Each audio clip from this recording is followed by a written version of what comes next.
अस्सलाम वालेकुम स्टूडेंट्स।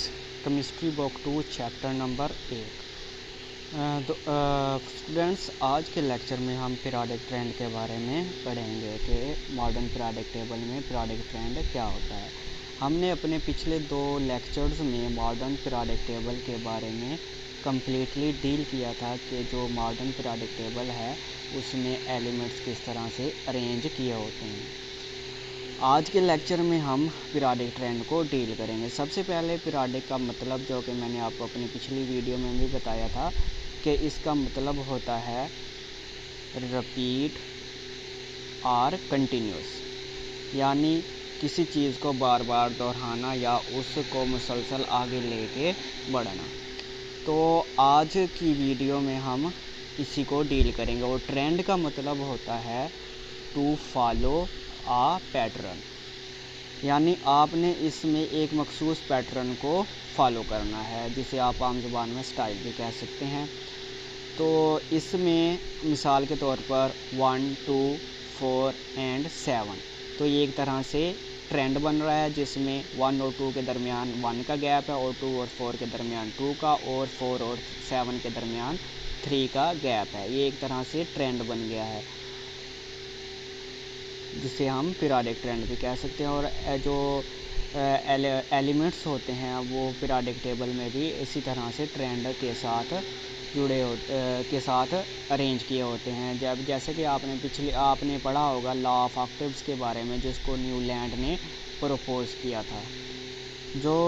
ये लॉ क्या कहता था कि every 8th element have same chemical properties with the first one, यानी जो पीरियोडिक टेबल में मौजूद एलिमेंट्स थे उनमें पहले एलिमेंट से लेके 8वें एलिमेंट तक, जिसमें जो 8वां एलिमेंट था उसकी जो प्रॉपर्टीज़ थी वो पहले एलिमेंट के साथ मिलती थी।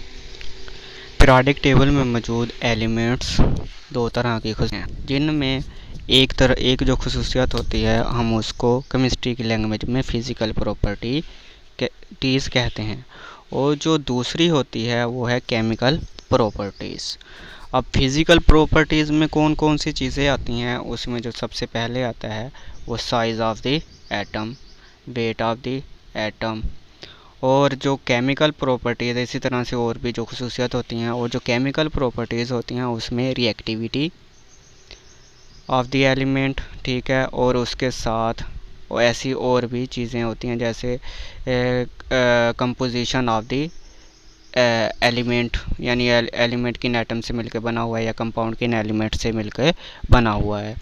तो इस तरह से आज हम इसको डील करेंगे। आज के चैप्टर में हम सिर्फ फिज़िकल प्रॉपर्टीज़ पढ़ेंगे और केमिकल रिएक्टिविटी हम through out the book deal करते रहेंगे। जैसे अल्कली मेटल्स आ गया, इलेक्ट्रोनेगेटिविटी आ जाएगी, वो आहिस्ता आहिस्ता हम पूरे बुक के अंदर उसको पढ़ते रहेंगे। आज के वीडियो में हम सिर्फ फिज़िकल प्रॉपर्टीज़ के बारे में डील करेंगे, जिसमें जो सबसे पहला टॉपिक है वो है एटॉमिक रेडियस, के जो एटॉमिक रेडियस क्या है और इसका पीरियोडिक टेबल में इसका ट्रेंड कैसा है। तो इसमें जो एटम्स होते हैं, जो उनका जो साइज़ होता है उसको हम एटॉमिक रेडियस कहते हैं, ठीक है। तो इसमें हम मिसाल के तौर पे एक एटम ले लेते हैं, जैसे नाइट्रोजन, जिसका एटॉमिक नंबर जो है वो 7 है। 7 एटॉमिक नंबर से मुराद इसमें 7 प्रोटॉन, 7 न्यूट्रॉन और 7 ही इलेक्ट्रॉन हैं। अब हम इसका किस तरह से एटॉमिक रेडियस डिटरमाइन कर सकते हैं। मिसाल के तौर पर हम इसकी शेप बनाते हैं, जिसमें इसके सेंटर में न्यूक्लियस है और पहले शेल में 2 इलेक्ट्रॉन हैं और दूसरे में कितने आएंगे, 5 इलेक्ट्रॉन। क्योंकि दूसरे जो शेल होता है उसकी जो कैपेसिटी है 8 इलेक्ट्रॉन की। अब हमारे पास सिर्फ बचते 5 हैं, तो इसलिए इसमें 5 इलेक्ट्रॉन आएंगे। तो इस तरह से ये एक तरह से जो एटम है उसकी या एलिमेंट है उसकी शेप बन गई है। लेकिन अगर आप इसको सोचें कि क्या वाकई में एलिमेंट्स के जो एटम्स होते हैं उसकी शेप इस तरह से होती है मशीन की मदद से देखें, यानी माइक्रोस्कोप की मदद से, तो नहीं। क्योंकि जो आजकल टेक्नोलॉजी है वो बहुत ही ज़्यादा जदीद हो चुकी है। तो इसमें हम जो मॉडर्न टेक्नोलॉजी है उसके हवाले से हम एलिमेंट्स की शेप को किस तरह से डील करते हैं, एलिमेंट्स या एटम्स वगैरह उनकी शेप किस तरह से होती हैं। जैसे कि आपने पिछले लेक्चर में मैंने आपको आर्बिटल्स के बारे में बताया था, जिसमें एस, पी, डी और एफ थे। जो एस होता है उसकी शेप इस तरह की, और इसके साथ जो पी एक्स होता है उसकी इस तरह की होती है, पी वाई की इस तरह और पी जी की इस तरह की। और जो डी होता है उसकी शेप थोड़ी कॉम्प्लिकेटेड होती है, वो इस तरह की होती है। और जो एफ़ होता है उसकी जो शेप होती है वो और भी ज़्यादा कॉम्प्लिकेटेड कुछ इस तरह की होती है। तो अगर हम इन्हीं शेप्स को मद्देनज़र रखते हुए एलिमेंट का अगर स्ट्रक्चर बनाएं तो उसमें किस तरह से एलिमेंट्स अरेंज होंगे, इसमें हम सिर्फ ये ज़ाहिर कर रहे हैं कि जो एलिमेंट की पोजीशन है, एलिमेंट्स में मौजूद इलेक्ट्रॉन की जो पोजीशन है वो कुछ इस तरह से हो सकती है। लेकिन ये एक्चुअल में ऐसा नहीं होता, क्योंकि जो एटम है उसमें जो आर्बिटल्स होते हैं उनकी शेप नीचे मैंने आपको बता दी है कि एस की किस तरह की होती है, पी की किस तरह की होती है, P X, P Y, P G और इसी तरह डी और एफ़ की किस तरह की होती है। अगर हम इन्हीं इलेक्ट्रॉन्स को आर्बिटल्स के लिहाज से डिवाइड करें तो जो पहला एस होगा उसकी शेप कुछ इस तरह की होगी, और उसमें 1s यानी वो 1s से होगा। जो 2s होगा उसकी शेप थोड़ी और बड़ी होगी, और इसके साथ जो px होगा उसकी शेप मैंने ऊपर आपको बताई है वो इस तरह की होगी। और जो py होगा उसकी शेप इस तरह की होगी, और जो pg होगा उसकी शेप कुछ इस तरह की होगी। और अब मैंने आपको पिछले लेक्चर में भी बताया था कि जो हर आर्बिटल होता है उसके अंदर दो दो इलेक्ट्रॉन्स पाए जाते हैं। अगर हम इसको काउंट करें तो इस तरह से जो हमारे इलेक्ट्रॉन्स हैं उनकी जो मजमूई तादाद होती है वो 9 हो जाती है। लेकिन हमारे पास जो एटम है उसका एटॉमिक नंबर 7 है, तो इसमें जो एक इलेक्ट्रॉन होगा वो 2py में चला जाएगा, और 2px में 2 इलेक्ट्रॉन होंगे। इस तरह से 1s में 2, 2s में 2 कितने होंगे 4, और px में 2 6 और py में 1, और ये इस तरह से टोटल 7 इलेक्ट्रॉन इस एटम में पाए जाएंगे। अब आप सोच रहे होंगे कि अगर आर्बिटल की जो शेप है वो कुछ इस तरह से है तो क्या वाकई में जो एटम के अंदर मौजूद इलेक्ट्रॉन्स होते हैं वो कुछ इस तरह से पाए जाते हैं? हरगिज़ नहीं, क्योंकि ये एक स्फीयर है। आपने पिछली क्लासेस में पढ़ा है कि जो एटम का जो साइज़ होता है या उसकी जो शेप होती है इस तरह से, लेकिन जो अगर आप उसको रियल में चेक करेंगे तो उसकी शेप कुछ इस तरह से होगी। मेरे ख्याल में आप पहली बार इस तरह की शेप देख रहे हैं।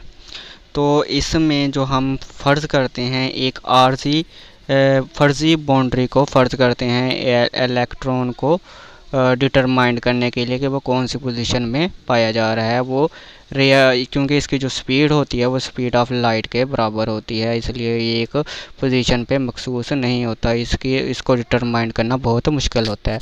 जो रेडियस होते हैं एटम के वो 3 तरह के होते हैं, जिसमें सबसे पहला है वैन डर वाल रेडियस, और इसके साथ जो दूसरा होता है वो है आयोनिक रेडियस, और इसके साथ जो इसका तीसरा रेडियस होता है वो होता है कोवेलेंट रेडियस।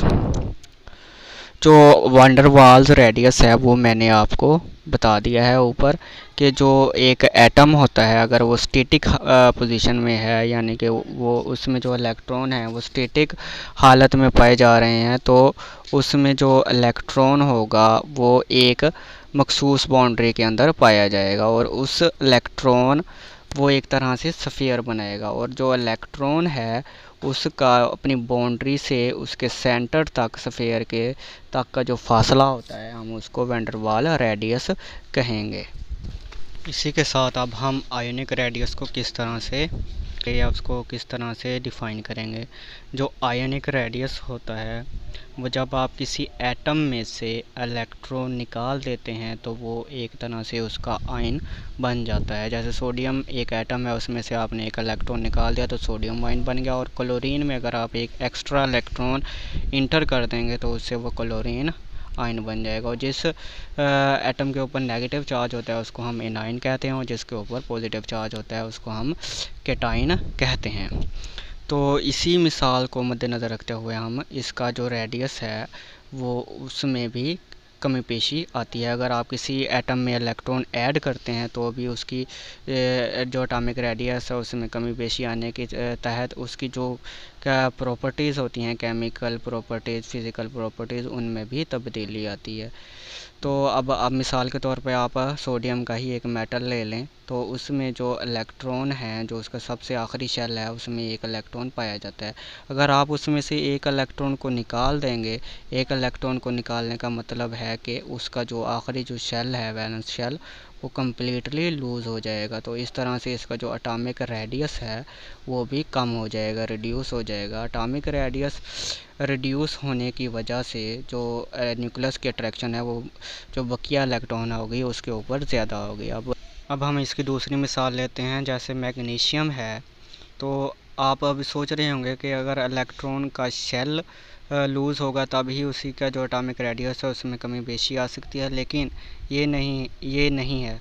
अगर आप किसी भी एटम का जो है उसके वैलेंस शेल में से एक इलेक्ट्रॉन भी निकाल देंगे तब भी उसकी जो प्रॉपर्टीज़ हैं उसके अंदर तब्दीली रूनुमा होती है। अब मिसाल के तौर पर मैग्नीशियम है, अगर आप उसमें से एक इलेक्ट्रॉन निकालेंगे तो उसका जो एटॉमिक नंबर जो है, ओरिजिनल एटॉमिक नंबर, वो 12 है। अब आप उसमें से एक इलेक्ट्रॉन निकाल देंगे तो जो उसका एटॉमिक नंबर है वो 11 हो जाएगा।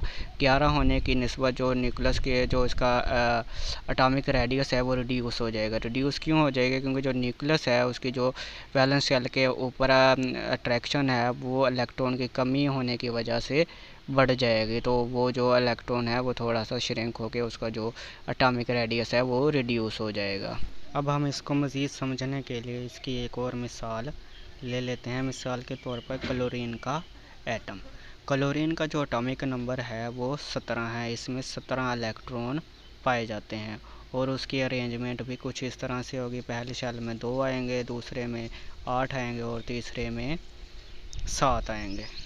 तो इसमें जो इलेक्ट्रॉन्स होते हैं वो जब इलेक्ट्रॉन के गिर्द, क्योंकि वो एक क्लाउड की शक्ल में मौजूद होते हैं और जिसको हम इलेक्ट्रॉनिक क्लाउड कहते हैं, और वो मुसलसल इलेक्ट्रॉन जो होते हैं न्यूक्लियस के गिर्द रिवॉल्व कर रहे होते हैं। अगर हम क्लोरीन का आयन लें तो उसमें हम क्लोरीन का जो आयन है उसमें हम एक इलेक्ट्रॉन ऐड करेंगे तो उसका एटॉमिक नंबर 18 हो जाएगा और इस तरह से वो जो इलेक्ट्रॉन है वो इलेक्ट्रॉनिक क्लाउड बनाएंगे। अब आप सोच रहे हैं कि इलेक्ट्रॉनिक क्लाउड क्या होता है? क्योंकि जो इलेक्ट्रॉन होते हैं वो न्यूक्लियस के गिर्द रैंडमली मूव कर रहे होते हैं। उनकी रैंडम मूवमेंट जो होती है वो इलेक्ट्रॉन का क्लाउड बना देती है और उस इलेक्ट्रॉनिक क्लाउड उस क्लाउड को हम इलेक्ट्रॉनिक क्लाउड कहते हैं। जब हम क्लोरीन के एटम में एक इलेक्ट्रॉन ऐड कर देते हैं तो उसका जो इलेक्ट्रॉनिक क्लाउड रहता है वो बढ़ जाते हैं इलेक्ट्रॉन, और इलेक्ट्रॉनिक क्लाउड बढ़ने की वजह से जो इलेक्ट्रॉन की रिपल्जन की फोर्स है न्यूक्लियस के लिए, तो वो भी बढ़ जाती है।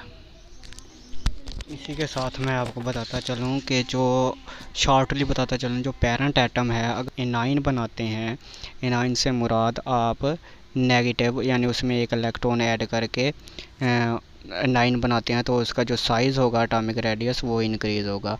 और जब उससे आप केटाइन बनाएंगे तो उसका जो साइज़ होगा वो डिक्रीज़ होगा, क्योंकि आप उसमें से एक इलेक्ट्रॉन निकाल लेंगे। इसी के साथ जो हमारे पास लास्ट थिंग है वो है कोवेलेंट रेडियस। तो बेसिकली कोवेलेंट रेडियस क्या होता है? मिसाल के तौर पे आपके पास 2 एटम्स हैं, जैसे हाइड्रोजन का बॉन्ड है हाइड्रोजन के साथ और क्लोरीन का बॉन्ड है क्लोरीन के साथ, यानी Cl बॉन्ड Cl, तो जिसका मतलब है Cl2। तो इसका जो 1/2 होगा वो कोवेलेंट रेडियस में शुमार होगा। यानी अगर आप क्लोरीन और क्लोरीन की जो बॉन्ड लेंथ है उसका अगर आप 1/2 लेंगे तो वो कोवेलेंट रेडियस के इक्वल होगा और उसको आप कोवेलेंट रेडियस कहेंगे। अब कोवेलेंट रेडियस से मुराद सिंगल बॉन्ड है, सिंगल बॉन्ड के बारे में है, सिंगल कोवेलेंट बॉन्ड, यानी जब 2 एटम के दरमियान सिंगल बॉन्ड होगा तो वो कोवेलेंट बॉन्ड आप उसका डिटरमाइन कर सकते हैं इस तरह से हाफ करके उसका। लेकिन अगर आप इसी में ऑक्सीजन को शामिल कर लें जिसके दरमियान 2 डबल बॉन्ड होता है तो उसका आप हाफ करके उसका जो कोवेलेंट रेडियस है वो आप नहीं डिटरमाइन कर सकते। इसी के साथ अब हम इसका ओवरव्यू साइनिक रेडियस को किस तरह से डिटरमाइन करते हैं। सबसे पहले जो वंडर वाल रेडियस है हम उसको एक्सरे क्रिस्टलोग्राफी की जो टेक्निक है एनालिसिस की वो यूज़ करते हुए हम वंडर वाल रेडियस डिटरमाइन करते हैं। और नंबर 2 जो कोवेलेंट रेडियस है उसको हम एक्सरे डिफ्रैक्शन डाइफ्रैक्शन की जो टेक्निक है उसको यूज़ करते हुए या रोटेशनल स्पेक्ट्रोमीटर की मदद से मेट्री की मदद से डिटरमाइन करते हैं। एक्सरे डिफ्रैक्शन डाइफ्रैक्शन और रोटेशनल स्पेक्ट्रोमेट्री। आप ये सोच रहे होंगे कि इतनी ज़्यादा मुश्किल जो ये चीज़ें मैं बता रहा हूँ ये आपने याद नहीं करनी, बस मैं सिर्फ आपको इसके बारे में बता रहा हूँ। लेकिन इसकी जो रिसर्चेज़ हैं अभी भी जारी हैं कि हम किस तरह से जो एटम का जो एटॉमिक रेडियस है उसको किस तरह से करेक्टली डिटरमाइंड कर सकते हैं। अभी भी इसके ऊपर रिसर्चेज साइंटिस्ट कर रहे हैं। तो इसकी मिसाल के तौर पे हम सोडियम का जो एक एटम है उसकी ले रहे हैं कि उसका जो एटॉमिक रेडियस है वो 1.57 एंगस्ट्रॉम के बराबर होता है। अब आप सोच रहे होंगे जो एंगस्ट्रॉम है वो बेसिकली क्या चीज़ है। जो 1 एंगस्ट्रॉम है वो 10⁻⁻10 के मीटर के इक्वल होता है, 10⁻⁻10 मीटर के इक्वल होता है। और इसको हम एटॉमिक रेडियस का यूनिट कहते हैं। और अगर हम इसी में सोडियम में अगर हम एक इलेक्ट्रॉन ऐड करेंगे तो उसका जो एटॉमिक रेडियस है वो इंक्रीज़ 1 एंगस्ट्रॉम होगा। यानी कि अगर हम उसमें से एक इलेक्ट्रॉन निकाल देंगे, सोडियम का कैटायन बनाएंगे, तो उसका जो एटॉमिक रेडियस है वो 0.95 एंगस्ट्रॉम हो जाएगा। और इसी तरह जो फ्लोरीन का एटम है उसका जो एटॉमिक रेडियस है वो 0.72 एंगस्ट्रॉम है। अगर हम उसका फ्लोरीन आयन बनाते हैं तो उसका जो एटॉमिक रेडियस होता है वो डबल हो जाता है। यानी हम जब उसमें एक इलेक्ट्रॉन डालते हैं तो उसका जो एटॉमिक रेडियस है वो पहले एटॉमिक रेडियस से डबल हो जाता है और उसका साइज़ इंक्रीज़ होके अपने पहले वाले साइज़ से ज़्यादा बड़ा हो जाता है। तो इसीलिए जब भी आप एक इलेक्ट्रॉन भी निकाल देंगे तो उसका एटॉमिक रेडियस बढ़ेगा और कम भी होगा। इसी के साथ मैं आपको पीरियोडिक टेबल में मौजूद कुछ एलिमेंट्स का पीरियोडिक ट्रेंड बताने वाला हूँ। अब आपके सामने मैंने कुछ एलिमेंट्स शो किए हैं जिसमें जब आप पीरियड में लेफ़्ट टू राइट जानब बढ़ते हैं तो जो एटॉमिक रेडियस है वो भी इंक्रीज़ हो रहा है, एटॉमिक नंबर इंक्रीज़ हो रहा है। एटॉमिक नंबर इंक्रीज़ होने के साथ साथ जो एक्स्ट्रा प्रोटॉन है वो भी उसके साथ साथ इंक्रीज़ हो रहा है। और जब प्रोटॉन इंक्रीज़ होगा तो जो एटम का न्यूक्लियर चार्ज है वो भी इंक्रीज़ होगा। जब न्यूक्लियर चार्ज इंक्रीज़ होता है तो उसकी जो अट्रैक्शन की फ़ोर्स है बकिया इलेक्ट्रॉन के ऊपर वो और भी ज़्यादा हो जाती है, मोर फोर्स ऑन इलेक्ट्रॉन्स। तो इस तरह से जब भी आप जो पीरियड है उसमें लेफ़्ट टू राइट की जानब बढ़ते हैं तो जो न्यूक्लियर चार्ज है वो भी बढ़ता है और उसके साथ जो एटॉमिक रेडियस है वो डिक्रीज़ होता है। अब आप देख रहे हैं जो पहला लिथियम का पहला एटम है उसका जो एटॉमिक रेडियस है वो 152 एंगस्ट्रॉम है और इसके साथ साथ जब आप नियॉन की तरफ बढ़ते हैं तो वो 71 एंगस्ट्रॉम हो जाता है। तो इसमें इस तरह से आप जब भी जो एक पीरियड है उसमें जब आप बढ़ते हैं तो इस तरह से उसका जो एटॉमिक रेडियस है वो डिक्रीज़ होता है। लेकिन जो इसका डिक्रीज़ और इंक्रीज़ है वो बहुत ही ज़्यादा सिग्निफिकेंट होता है। अब आप मिसाल के तौर पर आप लैंथेनाइड्स को ले लें तो इसमें ये एक बहुत ही ज़्यादा यूनिक प्रॉपर्टी को शो करता है जिसको हम लैंथेनाइड कंट्रैक्शन कहते हैं। ये क्यों होता है? क्योंकि जो लैंथेनाइड्स का जो पीरियड्स होते हैं वो बहुत ही ज़्यादा बड़े होते हैं। इस तरह से ये कुछ इबनॉर्मल बिहेवियर शो करते हैं। और जब आप ग्रुप्स में ऊपर से नीचे की तरफ आते हैं तो जो एटॉमिक रेडियस है वो बढ़ता है। उसकी वजह क्या है? क्योंकि जब भी आप ऊपर से नीचे की तरफ आते हैं तो हर जो पीरियड होता है वो एक नए शेल का इजाफ़ा करते हुए दिखाई देता है। अगर आप अब पहले शेल को देखें तो उसमें जो पहला जो पीरियड है उसमें जो नियॉन है वो उससे जब अगला पीरियड शुरू हो रहा है सोडियम वाला तो उसमें एक नए शेल का इजाफ़ा हो रहा है। जो पहला पीरियड है वो 2s से बिलोंग करता है और जो तीसरा है वो 3s, उसमें एक शेल का इजाफ़ा हो जाएगा। और इसी तरह से जो तीसरा है जब वो एंड होता है तो उसके साथ जब चौथा पीरियड शुरू होता है तो उसमें एक और शेल का इजाफ़ा होता है। तो इस तरह से शेल का इजाफ़ा होने की वजह से उसमें जो एटॉमिक रेडियस है वो भी इंक्रीज़ होता है। तो इसीलिए जब भी आप टॉप टू बॉटम की तरफ बढ़ते हैं तो जो एटॉमिक रेडियस है वो भी इंक्रीज़ होता है। तो इस तरह से आप किसी भी जो एलिमेंट है उसका एटॉमिक रेडियस डिटरमाइन कर सकते हैं। याद रहे कि left to right in a period atomic radius decreases and right top to bottom in a group atomic radius will be increases. याद रहे कि जो आयनिक रेडियस है और इसी के साथ जो नॉर्मल रेडियस होता है एटम्स का और जो कोवेलेंट रेडियस होता है, इनका जो रिलेशन होता है एटॉमिक रेडियस का वो पीरियोडिक टेबल में सेम होता है। यानी कि जो आयनिक रेडियस होता है उसका भी वही ट्रेंड होगा जो कि रेडियस का होता है, जिसको हम आम ज़ुबान में वैंडरवाल्स रेडियस कहते हैं। अब हम इसको वैंडरवाल रेडियस क्यों कहते हैं? क्योंकि इसको एक साइंटिस्ट है जिसका नाम था वैंडरवाल्स, उसने फर्स्टली डिटरमाइन किया था। वो उसने किस तरह से डिटरमाइन किया था अब हम उस डिटेल में नहीं जाएंगे, हम सिर्फ इसी को डील करेंगे कि रेडियस क्या होता है। जो रेडियस होता है वो left to right in a period decreases और top to the bottom in a group will be increases. उसकी वजह मैंने आपको पहले भी बता दिया और यही इसका जो ट्रेंड होता है वो आयनिक रेडियस के लिए भी वही होगा और कोवेलेंट रेडियस के लिए भी वही होगा। अगर आप इनको मिसाल के ज़रिए समझना चाहते हैं, ये आपके सामने है तो आप इसको रीड कर सकते हैं। और इसी के साथ आज का हमारा जो लेक्चर है वो अख्ताम को जा पहुंचा है।